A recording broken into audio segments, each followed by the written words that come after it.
आज की क्लास में हम न्यूक्लियस पढ़ेंगे।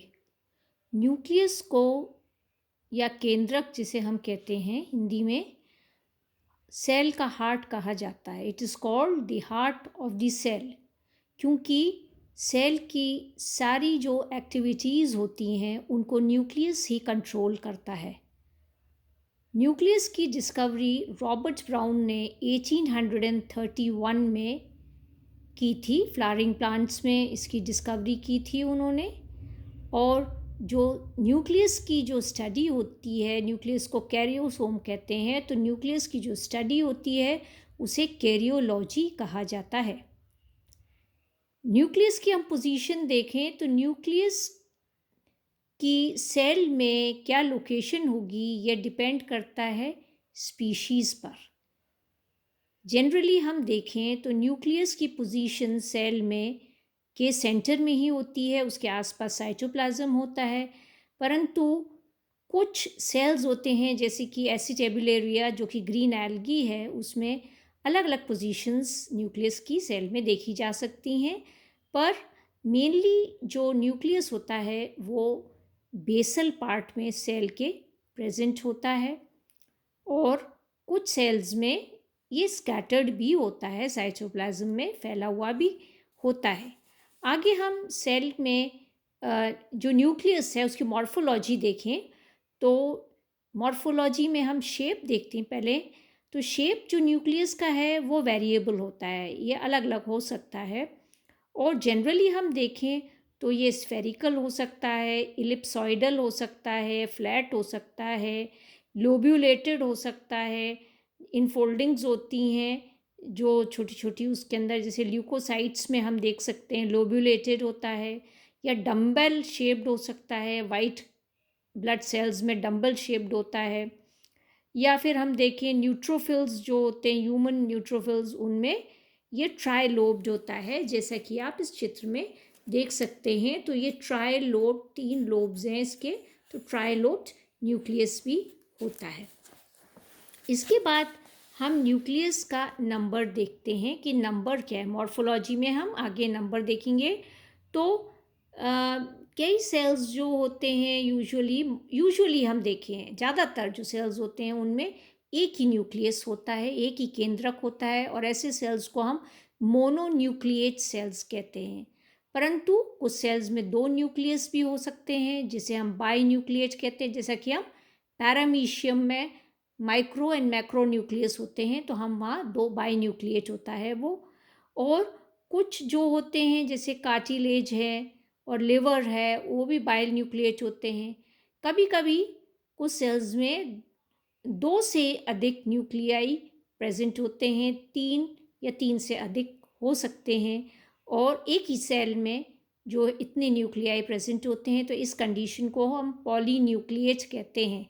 और एनिमल्स में ये पॉलीन्यूक्लिएट कंडीशन जो न्यूक्लियस की होती है, या हम पॉलीन्यूक्लिएट न्यूक्लियाई जो होती हैं एनिमल्स में, उसे हम सिंसीशियल सेल्स कहते हैं। ऐसी सेल्स को, जैसे कि हम ऑस्टियोब्लास्ट सेल्स, बोन सेल्स होते हैं, वो पॉलीन्यूक्लिएट होते हैं। प्लांट्स में पॉलीन्यूक्लिएट कंडीशन जो होती है उसे सीनोसाइट कहा जाता है, और इसका एग्जाम्पल है साइफोनल एल्गी। अब हम देखें तो सेल्स जैसे यूकैरियोटिक सेल्स होते हैं, उन्हें उनमें डिस्टिंक्ट न्यूक्लियस होता है, वेल डिफाइंड न्यूक्लियस होता है। परंतु प्रोकैरियोटिक सेल्स में जो न्यूक्लियस होता है वो वेल डिफाइंड नहीं होता है। तो यहाँ पर जैसे बैक्टीरिया में हम देख सकते हैं वेल डिफाइंड न्यूक्लियस नहीं पाया जाता।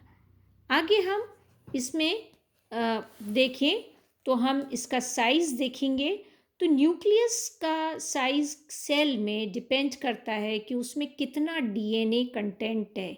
मतलब साइज़ जो न्यूक्लियस का होता है वो कांस्टेंट नहीं होता, और उसका कोरिलेशन होता है डीएनए कंटेंट पर, क्योंकि उसमें कितना डीएनए प्रेजेंट है सेल में। तो न्यूक्लियर साइज जो होता है, it is the function of the chromosome number. मतलब न्यूक्लियस का साइज डिपेंड करता है कि पर्टिकुलर स्पीशीज़ में कितने क्रोमोसोम पाए जाते हैं, क्रोमोसोम का नंबर कितना है, वो उस पे डिपेंड करता है न्यूक्लियस का साइज़। और न्यूक्लियर वॉल्यूम जो होता है जिसे हम एनवी कहते हैं, और साइटोप्लाज्मिक वॉल्यूम या साइटोप्लाज्म का वॉल्यूम जिसे हम सीवी कहते हैं, उसमें उसका एक रिलेशनशिप है, एक रेशियो है होता है दोनों के बीच में, और रिलेशनशिप होती है, और इसे हम कहते हैं न्यूक्लियोप्लाज्मिक इंडेक्स, एनपी। और ये हर्टविक ने दी थी। और न्यूक्लियोप्लाज्मिक इंडेक्स जो होता है उसे हम बता सकते हैं NP is equal to NV upon CV minus NV. तो न्यूक्लियोप्लाज्मिक इंडेक्स जो है वो है nuclear volume upon cytoplasmic volume minus nuclear volume. तो ये जो इंडेक्स है न्यूक्लियो प्लाज्मिक इंडेक्स जो है ये हर एक सेल के लिए फिक्स्ड होता है। और अगर इसके इंडेक्स में, न्यूक्लियोप्लाज्मिक इंडेक्स में या एनपी में कोई भी चेंज आता है या डिस्टर्बेंस होता है, तो ये एक स्टिमुलस होता है सेल डिवीजन के लिए। मतलब ये जब भी ये न्यूक्लियोप्लाज्मिक इंडेक्स डिस्टर्ब होगा तो क्या होगा, सेल डिवीजन शुरू हो जाता है। तो सेल्स जो होते हैं जिनमें more than one chromosome set हो पाए जाते हैं, या तो हम कहें 2 क्रोमोसोम सेट हैं तो डिप्लॉइड कहते हैं, 2 से अधिक होते हैं तो हम उसको पॉलीप्लॉइड सेल्स कहते हैं। और डिप्लॉइड सेल्स और पॉलीप्लॉइड सेल्स जो होते हैं उनका न्यूक्लियस का साइज़ हमेशा बड़ा होता है, क्योंकि उनमें क्रोमोसोम का नंबर भी अधिक होता है। तो क्रोमोसोम का नंबर अगर अधिक होगा तो सेल का न्यूक्लियस का साइज़ भी बड़ा होता है। और आप देखेंगे कि न्यूक्लियस जो होता है, जो रेस्टिंग स्टेज में न्यूक्लियस होता है जिसमें कोई डिवीजन नहीं होता है, तो ऐसे न्यूक्लियस को हम मेटाबॉलिक न्यूक्लियस कहते हैं।